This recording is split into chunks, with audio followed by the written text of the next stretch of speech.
I've personally wrestled with the frustrating black screen issue in Fivem's in-game TV, trying countless solutions until I discovered several methods that genuinely work.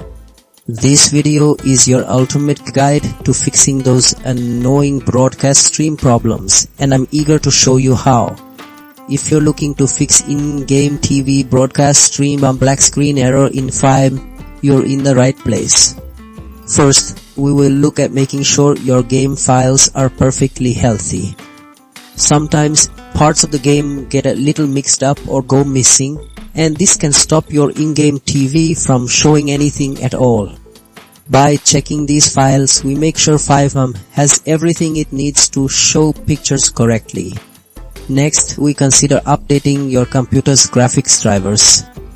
Think of these drivers as the special instructions your computer uses to draw everything on your screen.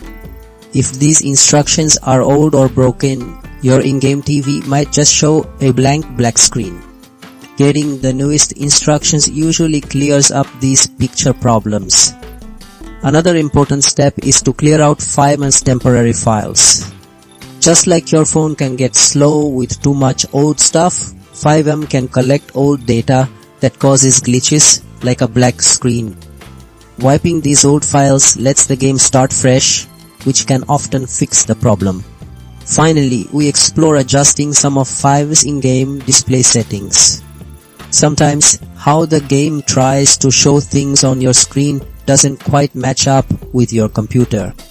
Changing things like how big the screen is or how detailed the pictures are can often solve these tricky display conflicts and get your TV working again.